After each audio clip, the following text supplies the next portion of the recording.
Assalamualaikum warahmatullahi wabarakatuh. Halo semuanya, jumpa lagi dengan saya Chow Sing Sing, kurator dari podcast Horror Night Story.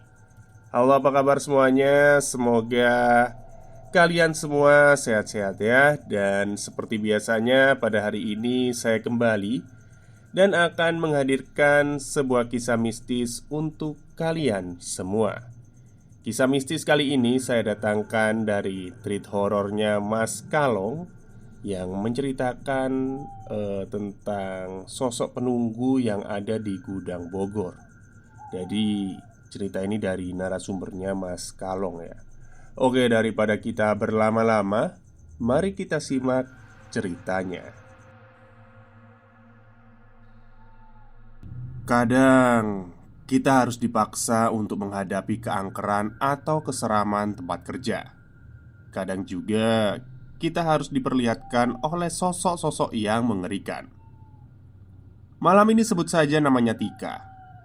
Dia akan menceritakan tentang seramnya pabrik tempat dia bekerja. Dan dari sini Tika yang akan bercerita. Please yang tahu tempatnya atau lokasinya jangan di-spill ya. Di sini gue mau cerita tentang pengalaman gue pas kerja di salah satu pabrik yang ada di Bogor. Jadi kantorku ini letaknya ada di kawasan Bogor. Bukan di pusatnya juga, tapi masih tetap ramai lah kawasannya. Bulan September 2023. Jadi kami para karyawan lagi lembur nih ceritanya. Biasalah, kalau akhir bulan pasti lembur buat bikin laporan. Jadi malam itu gue baru sadar. Gue baru aja bangun dari pingsan. Ya, pingsan. Karena apa? Jadi gini ceritanya. Posisi malam itu gue lagi bikin laporan di meja kerja gue. Nah, di depan meja gue ini ada Dini, Riza, sama Melia. Mereka lagi ngobrolin tentang sosok hantu perempuan berambut merah, penunggu gudang belakang. Kalau nggak salah inget, mereka ngobrolnya itu kayak gini. Kalian tahu nggak Riz, Mel?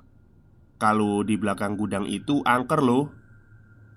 Dini nyaris berbisik sambil badannya condong ke depan. Pandangannya menatap Riza dan Melia bergantian. "Ah, kata siapa kamu?" Saut Melia, dia juga ikut berbisik. "Banyak loh karyawan sini yang udah diganggu sama sosok itu." "Alah, jangan sok tahu deh. Mana ada hantu di sini. Palingan cerita itu cuma dibuat-buat buat nakut-nakutin kita," sangkal Riza. Dia kayak nggak percaya gitu. Beneran tahu. Gue aja pernah ditampakin sama sosok berambut merah itu pas mau ke kamar mandi. Ih, serem deh." Dini bergidik ngeri. "Sosok berambut merah? Bu Hartini kepala gudang maksud lo?" Saut Riza. Mereka bertiga lalu tertawa. "Bukan, beda. Rambutnya itu merah tapi kayak basah gitu, basah darah." Dini memperagakan sambil menyentuh rambutnya sendiri. Cewek, kalau udah gabut dan ketemu sama partner yang sefrekuensi, gosipnya parah. Tapi mungkin mereka ada benernya juga. Masalahnya, gudang itu pernah jadi saksi bisu kalau dulunya ada karyawan yang meninggal karena dibunuh. Kepalanya dipukul sampai hancur. Gila emang. Sebenarnya gue tertarik mau ikut gabung mereka. Tapi pas gue dengar sosok perempuan berambut merah itu, tiba-tiba aja gue kok merinding ya. Ya, bayangin aja. Gimana kalau nanti pas gue mau masuk kamar mandi terus ketemu sama sosok itu? Atau pas pulang lembur dia boncengan sama motorku? Kan gak lucu. Dan makin ciut aja lagi pas gue ngelirik lembaran laporan yang berserakan di atas meja. Rasanya mau pecah kepala. Laporan belum selesai malah ditambah suruh mikir setan. Oh ya, ada satu lagi teman gue namanya Novi. Tapi dia lagi di sidang sama si bos karena targetnya nggak tercapai. Nah, kejadian yang gue alami ini ada sangkut pautnya sama Novi. Sebelum gue lanjut bikin laporan, gue putusin buat ke kamar mandi dulu. Gue sampai nggak sadar kalau malam itu nyaris jam 10. Alhasil, mau ke toilet pun gue harus mikir 2 kali. Soalnya gue masih terngiang-ngiang sama pembahasan sosok berambut merah itu. Ya sudahlah, daripada nanti nggak fokus bikin laporan ya gue pergi ke toilet aja nih. Sebelum sampai toilet, gue harus lewatin koridor atau lorong yang bisa dilewatin 2 orang kalau berpapasan, dan gudang angker sebelum sampai kamar mandi. Ya ampun, gue nepuk jidat sendiri. Mau pipis aja kok susahnya setengah mati. Jadi gini, gue ini orangnya memang cekatan kalau masalah pekerjaan. Tapi kalau udah bicara tentang hantu, jangan ditanya. Nyaliku langsung ciut. Soalnya dulu pernah sekali gue dibikin takut sama temen waktu di kosan. Lutut langsung lemes dan gue rasa lebih baik pingsan saat itu. Dan kata temen gue, sifat gue ini berlebihan. Imajinasi terlalu liar sampai-sampai gue bisa ngebayangin sesuatu yang sebenarnya belum tentu terjadi. Paham kan maksudnya? Nah, itu persis kayak gini. Gue lagi berdiri sambil ngeliatin lorong. Padahal di depan sana tuh terang ya. Tapi ya seperti yang gue jelasin tadi, pikiran udah berimajinasi kemana-mana. Antara gimana kalau di pojokan sana ada sosok rambut merah itu, atau ada sosok pocong yang nungguin kamar mandi. Ah, pas gue ngelamun sambil ngebayangin dugaan dan terkaan itu, tiba-tiba ada yang nepuk pundak gue. Mau pipis, Tik? Sontak gue langsung noleh. Dan tahu sendirilah kata-kata kasar yang langsung keluar. Anjing lu, apaan sih? Kaget tahu? Nah, brengseknya si Novi ini malah ketawa. Salah sendiri ngelamun di tengah jalan. Udah ah, yuk bareng, ajak Novi. Dan di sini gue belum ngerasa janggal sama Novi. Dan gue seneng dong ada temennya nih. Dalam perjalanan menuju kamar mandi, gue inisiatif buat ngajak ngobrol si Novi. Ya biar rame aja. Nah, pas banget gue lewatin gudang. Kebetulan pintu gudang itu kebuka. Jadi ada celah buat gue bisa lihat isi dalam gudang. Tentu saja gelap. Jadi sebenarnya gudang ini kayak ruangan gitu, ruangan biasa. Cuman lebih luas saja daripada ruangan lain. Gue kasih tahu ya biar kalian ada gambaran. Gudang ini make pintu geser besi. Jadi kalau pas dibuka bunyinya itu geradak-geradak. Nah, di dalamnya itu, di sebelah sisi kanan ada tumpukan kardus, meja kursi sama barang-barang inventaris. Sedangkan di sisi kiri ada ruangan kecil semacam loket gitulah. Nah, di situ kalau malam serem banget. Apalagi sering banget tuh kedengeran dari luar kalau ada barang-barang yang jatuh. Tapi pas dibuka dan dicek, gak ada satupun barang yang jatuh. Semuanya dalam kondisi normal. Pernah juga si Dini diganggu. Dia masuk ke gudang buat nyari berkas yang ada di dalam ruangan semacam loket itu. Pas dia masuk ke dalam ruangan, tiba-tiba Dini kayak denger ada orang yang manggil. Katanya dia lihat ada Melia yang sedang berdiri membelakangi. Pas dipanggil dan disamperin, tahu nggak? Tuh kepalanya Melia ya, muter ke belakang. Dan setelah itu kepalanya putus, gelinding ke kaki Dini. Sontak si Dini langsung lari keluar dan siang itu heboh banget di kantor. Oke, kita balik lagi ke cerita. Nah, pas kita ngobrol, gue inget kalau si Novi tadi kan habis dipanggil sama atasan.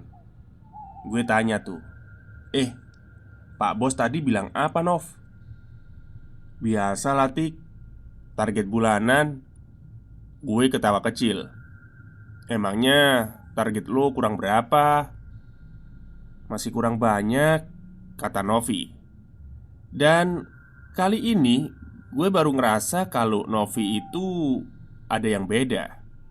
"Novi kok jadi pendiam ya?" batin gue. "Ah, mungkin karena habis dipanggil atasan.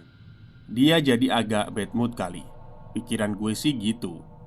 Soalnya dia jawabnya tuh datar banget, lempeng. Terus setelah kita melewati gudang masih aman, gak ada gangguan sama sekali. Tapi ketika selesai dari kamar mandi, tepatnya baru beberapa langkah keluar dari kamar mandi, tiba-tiba si Novi ngomong gini, "Eh, tapi kamu tahu nggak sih, kalau yang dibicarain sama Dini soal sosok rambut merah itu beneran ada loh." Aku langsung berhenti sambil mikir, "Kamu tahu sesuatu? Maksud lo apa sih, Nov?" Nah, ini kejadian epik banget nih. Jadi pas gue nanya maksud lo apa, tiba-tiba dari arah lain terdengar jelas suara orang manggil nama gue. "Tik, Tika, lo di mana?" Jelas banget, gue tahu suara siapa. Itu suara Novi dari ruangan admin. Dah lah, gue nggak tahu lagi mau gimana. Gue udah coba teriak minta tolong, tapi suara gue kayak nggak keluar gitu, kayak ketahan. Mau lari nggak bisa, lutut tiba-tiba lemes gemeteran. Dan yang paling menjengkelkan, gue paksa buat pingsan nggak bisa-bisa. Gue bener-bener terpaku saat itu. Ya Allah, ini aku harus gimana? Saking ketakutannya, gue baca doa sambil salah-salah. Gak lama dari itu, sosok yang berdiri di depan gue itu kepalanya muter ke belakang. Dan lu tahu gak? Pas kepalanya muter itu, gue semacam kena hipnotis.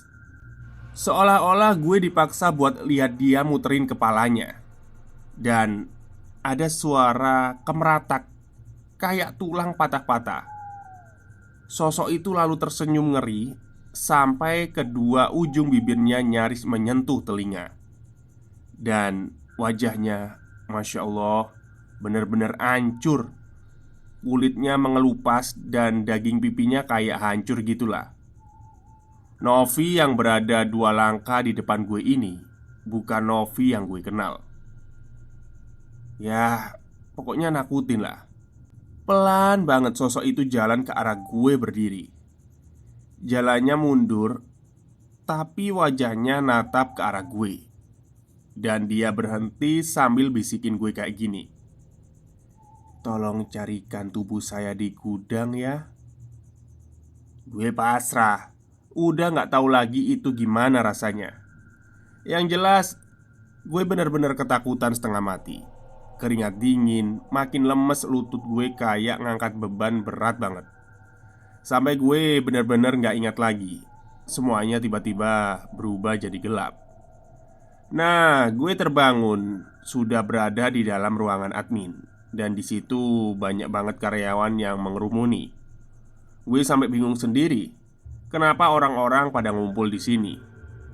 Setelah Dini, Riza, Melia, dan Novi cerita, barulah gue ingat. Sampai detik ini, gue nulisnya juga masih merinding sih kalau ingat sama sosok rambut merah itu. Apalagi wajahnya yang hancur gitu. Ya, begitulah sekelumit cerita gue. Bukan mau nakutin, tapi bisa aja berikutnya kalian yang merasakan pengalaman kayak gitu. Semoga kisah ini bisa menghibur para teman-teman pembaca ya. Terima kasih.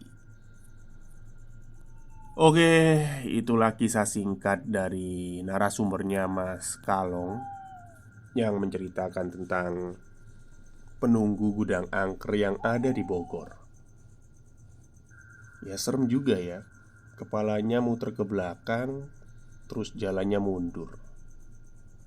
Tapi tadi di akhir cerita, si setan ini minta dicariin tubuhnya.